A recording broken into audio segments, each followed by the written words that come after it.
So, if you've been, please work, just like, please tell me.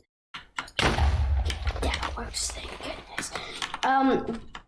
So if you've been up to date with Minecraft PvP recently, you know that the traditional PvP of shooting someone with a bow, or murdering them with an axe, or stabbing someone through the gut with a sword is not how we PvP in Minecraft anymore. Well, you can do it, but it's not as traditional, and it's not, well, it's traditional, but it's not as efficient. Players have discovered that by using these, called end crystals, you can quick drop somebody in seconds if you're skilled enough. Which is why today I'm going to teach you how to be able to become skilled enough to quick drop someone in seconds. So if you ever find yourself in a bit of a PvP struggle, you can always kill them, I guess. I don't really know why you're ever going to need to use this, but I don't know. So end crystals are actually not meant to be, or were not added, unlike swords and axes, they were not added to be used for killing. As a matter of fact, end crystals were actually meant to be fought against and not utilized. You see, end crystals actually heal the Ender Dragon, which is the final boss of Minecraft, when you enter the end, which is pretty much the end game of Minecraft. And when you hit them, they do a pretty nasty explosion that can deal lots of damage. But players have figured, well, what if we use these explosive powers of end crystals to our advantage? And such crystal PvP was born. Now, in order to get good at crystal PvP, you need to know how end crystals actually damage the player. Now, you might have noticed that when I'm standing here, I lose about a heart of damage with full protection for mending netherite armor. However, if I just regen fully, enchanted golden apple should do it. No, I want the 64 of those bad boys. Right. You'll notice that if I stand here, it deals quite a bit more damage than just a heart. Look at that. Look how much damage that did.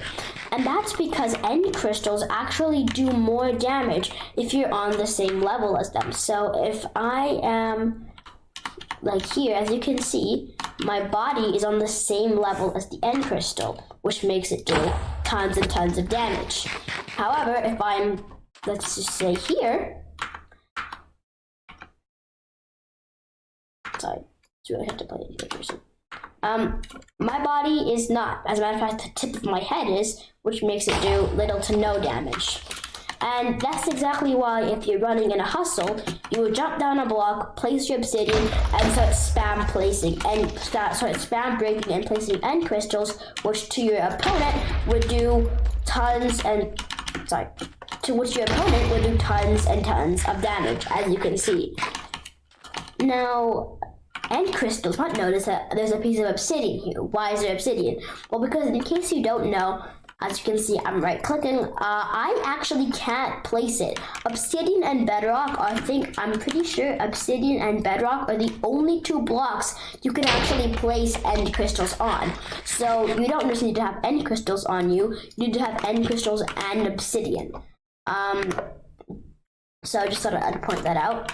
So just get used to the motion of placing blocks, turning around, and just breaking and placing it. Now, your goal, I guess, would be to theoretically use that explosive power of the end crystals to send your enemies flying, in which you could, I don't know, but that's kind of the point, which is when a rocket crystal would come in handy. Now, as you can see, if you just, like that, theoretically, you'd push your enemies back enough that you'd be able to rush up and kill them. And look, entire half a heart of damage. Now, you might get stuck doing something like this. Cut.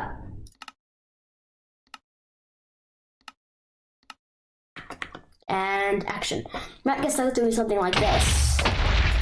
And not be able to crystal fast enough for your enemies to actually do anything. And by that time, well, yeah, you see the point. You're not crystalling fast enough to kill your enemies. Now, what you don't want to happen is you don't want your enemies to survive the first crystal. Now, obviously, if your enemies survive the first crystal, they'll obviously get killed by the second one. However, if your enemies do survive the first crystal, what they'll probably do is jump down here and begin to kill you. And of course, now your crystals will do barely anything to them. So, if you actually want to be able to place crystals fast enough, you're going to need to toggle some settings. Now, this will generally work better with a mouse like mine, which actually has certain buttons on the side. However, if you don't, you can just keybind it to a button on your keyboard. Now, go Options, Controls, and click keybinds or whatever. So go to Controls and go to keybinds. Now, I'm not playing the latest version, so it just cuts to keybinds, but yeah. And then click on Use Item / Place Block, click it, and then press the button you want to bind it to. So I'm going to press it to a button on my mouse, which is button 4, and press Done. Now, simply, so let's just say Controls. Let's say I just want to bind it to, let's say I want to bind it to backspace. Now, all I have to do is press backspace and then spam break, and you'll notice that this happens. As you can see, I just have to press and hold backspace rather than being forced to spam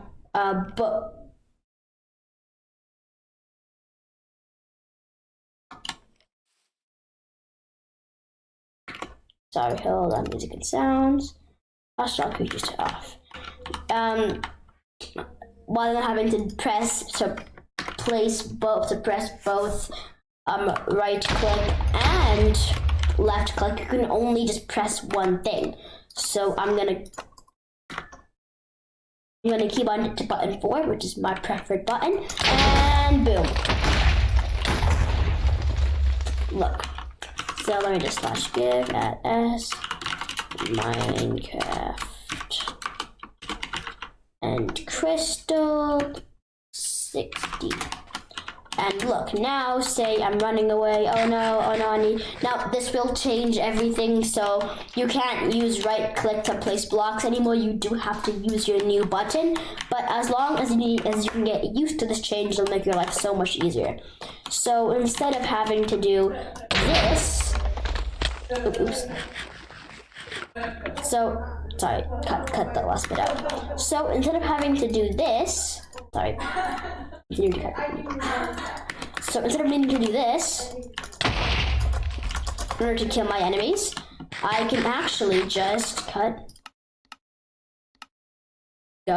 it to button 4 and do this. Now that didn't seem like that big of a difference, but look. One of my totems just popped in like 2 seconds. Like, that's crazy. Now, you don't need to do this, but it's just recommended for beginners. Oh.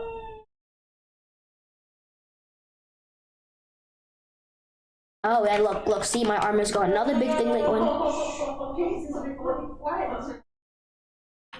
And one thing that you're gonna need to notice is that the point is to break your enemy's armor.